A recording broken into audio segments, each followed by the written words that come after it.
Hey guys, what's up? It's Bleh. Hey guys, what's up? It's Kristen, and as you can see, today I'm filming in a different location. Exciting, I know. And also it's nighttime because I am super late filming this video. It is Saturday night, party, and here I am filming this lovely video for you beautiful people. So during the weekends, I try and be really productive, but on days when that doesn't really work, like today, I binge watch Netflix. It was also like way too hot today in New York to do anything outdoors. So you might be wondering, gee Kristen, you're such an interesting person. I wonder what you like to watch on Netflix. Well, inquisitive viewer, here I am about to tell you. Here are my top binge-worthy shows on Netflix. It all started with Grey's Anatomy, and as I hope you're all aware, it's an amazing show. It has definitely changed sounds since season 1. It's definitely more of a drama, more of a romantic drama, less hospital medical problems, but I still love the cast, I love the characters, and I feel like I have an emotional connection to each one of them, you know what I mean? Like when McDreamy died, I took that personally. But anyway, Ellen Pompeo is an awesome lead as Meredith Grey, and she can handle the show all on her own. I think the next show I watched while I was still in college was Gossip Girl, and that show wasn't really what I was interested in watching at the time, but I thought, it's so popular, let me give it a chance. I don't know why or how, but I fell in love with that show.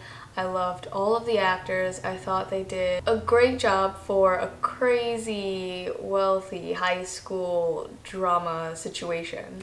And it was just interesting to kind of take a look into this other world that probably does exist in some ways. And to this day, I still am obsessed with Blake Lively.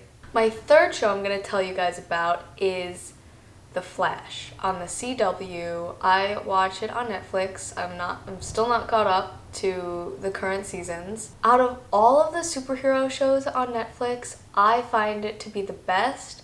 I did start with Arrow, but I couldn't get into it as much as I could with The Flash. I don't know, it's just something about Grant Gustin's smile that, But yeah, I did start with The Arrow, which was the first superhero on the CW anyway, and I loved season 1. I loved the whole concept of it, how he was a vigilante, and he kind of had like a Batman complex somehow. But then I feel like it got too dark. It got into all this stuff with, what was his name? Ra's al Ghul, and that kind of confused the heck out of me, so that deterred me from it a little bit. And then I think there was a crossover episode with The Flash, and then I was like, oh, what's this all about? I remember this dude from Glee, he was cute. So then I started watching The Flash, and The Flash is a much lighter show. They incorporate a little comedy, and even the fact that he has powers is a little more enticing to me. But yeah, I love The Flash. I haven't watched it in a while. I should get back into it, and you should check it out. Another show on the CW, which I recently got interested in, is Riverdale. And I never thought this would be something I would be interested in. I was so confused as to how it was such a big show, and everyone loved it, and they had fangirls and this and that. And I just thought the dye job on poor KJ Appa's head was enough to deter me from the show. But I gave it a chance. It was on Netflix. I was really bored that day, so I was like, let me just see. And now I'm finishing up season 2. It is currently on in the background. It's paused. But that's what kind of inspired me to do this video. And I can totally understand the fan base now. I really can. The writing is definitely unique, and I will say that it's unique. I like how the time period is kind of ambiguous. Sometimes you think it's taking place in present day, and other times you think it's taking place in the 80s. It's really confusing, but I kind of like that aspect. I definitely have some concerns about this show, and I'm not going to make a whole video about it, but the fact that there's so much underage drinking, inappropriateness for the minors, and the fact that Pops is the only restaurant in town. There's my dog, say hi to Chester. Anyway, back to what I was saying. The drinking, the sex, and the fact that Pops is the only restaurant in town baffles me. But I think, for what it's worth, the plot is kind of good. It's very twisted and unimaginable and crazy, but something about it draws you in, and I think that is a sign of a good show. And the last show I'm gonna tell you about on Netflix is Sherlock. And I know I'm late to the Sherlock party here, but I watched this whole show straight through. Probably took me a month. Well, first I watched the movie with Robert Downey Jr. and I was like really curious about the character of Sherlock Holmes. And I thought the movie was pretty good. I am a Robert Downey Jr. fan, R.I.P. Iron Man. But yeah, so then I saw that there was a show on Netflix with Benedict Cumberbatch. I also noticed that each episode was an hour and a half long, but there are only 3 episodes per season, so it's definitely doable if you have the dedication, which apparently I had. So if you don't already know, Sherlock Holmes has a sixth sense for observing people and actions and making conclusions based on those observations. Most people think he's a little crazy.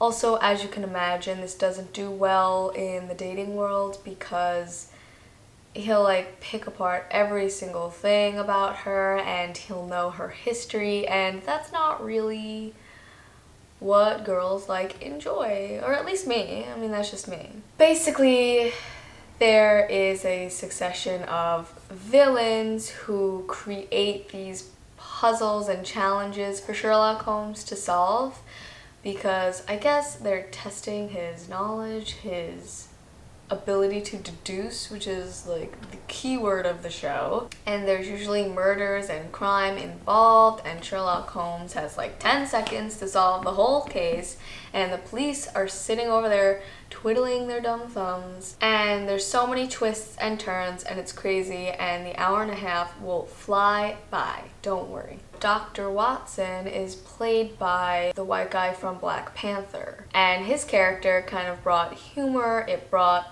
normalcy into the life of Sherlock Holmes. So it was a super cool dynamic. They kind of balanced each other out because Dr. Watson had some post-war issues he had to work through, and Sherlock Holmes just kind of pushed his limits, which is exactly what he needed. But anyway, you should watch it for yourself and let me know what you think when you do. Okay, so this is take 2 because after I filmed the first 5 shows I mentioned, I went to look at my Watch It Again and I realized I forgot a bunch of shows that I binge watched. How could I have been so forgetful? I'll run through these a little faster, but they definitely are worth mentioning. And if you can hear that, that is my dog lapping up water. How rude. Okay, so the first show I forgot to mention is New Girl. You have to watch New Girl. It's hilarious. The dynamic between the characters is unmatched by any TV show ever. Also, there's a bunch of happy endings, and I think it'll be really satisfying once you watch the whole show through. The next few shows follow a theme. There's Dexter, which I know he specialized in blood and he worked with like the CSI team. And he also has this thing where he likes to murder people, but only bad people, so it's okay. Something about Dexter, and I know I've said this a lot, but there's just something about Dexter that I love. He is confident, yet quirky and shy, yet personable, and it's a whirlwind of a show, but it's really good and you should watch it. The next show I want to mention, which I watched fairly recently, so I don't know how I could forget this, is Breaking Bad. And I watched The Walking Dead, and I know these two shows kind of take place in the same world at different times, so I was like, let me give it a shot. And it is a phenomenal show. The writing, the acting, Bryan Cranston, he's amazing. And I think if you don't know what Breaking Bad is, it's about this normal guy who gets diagnosed with cancer and it's probably not good, so he quits his job as a high school science teacher and decides cooking meth, and he gets involved with a whole bunch of crazy things on that side of things. And if you've ever watched Better Call Saul, they're all connected, so you should definitely watch Breaking Bad, and if you want, you should watch Better Call Saul. But I haven't watched Better Call Saul yet, so if you watch it, then you let me know how that is. I've also binge watched Orange is the New Black on Netflix, and that show kind of gets lost because you're waiting so long for the next season. And it's such a thought-provoking show, it's a courageous show, and a progressive show, and I think it's a very important show, and it really reveals a lot about these women who are in a vulnerable situation in prison all together. And I know the last season is coming out, or it came out, but I think it didn't come out yet. And I'm really interested to see how they tie up all these loose ends and close all the stories. I also watch, that's only on Netflix, the Santa Clarita Diet with Drew Barrymore. That show is actually pretty funny. It's like about this undead woman, but it's not like The Walking Dead at all. She's a normal person who gets this disease. It makes you the same person you are. You just crave like the human body instead of like steak, you know? And obviously that does mean eventually she has to eat people, and how is she gonna do that? So you should definitely watch that. Let me make sure I'm not missing anything else. And the last two shows I want to mention are 13 Reasons Why and You. I watched 13 Reasons Why mainly to be informed on what everyone else is saying about it. I just kind of wanted to watch it and see for myself and see what I think. And it's definitely a very serious show.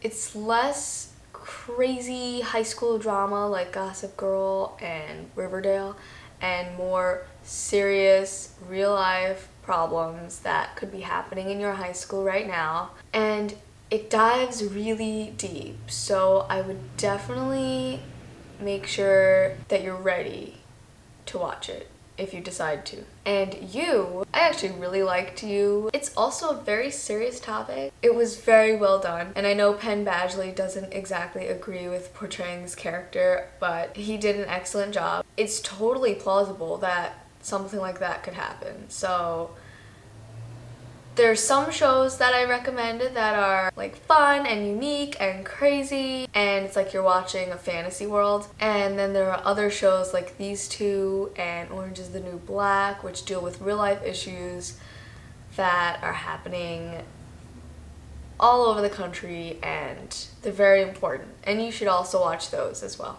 So now I'm done, and I know I gave you a mouthful of shows to watch. Do your research on them, but not too much, and you know, pick one or two that you really want to dive into this summer. You probably have a lot of spare time. I know I have more free time in the summer. So I'm gonna get back to my show, and I hope you have a fantastic week. It's the 4th of July on Thursday, so I hope you have off. I hope you have off on Friday, and I hope you have a great time. Stay safe, watch some fireworks, and I'll see you guys next Monday. Bye!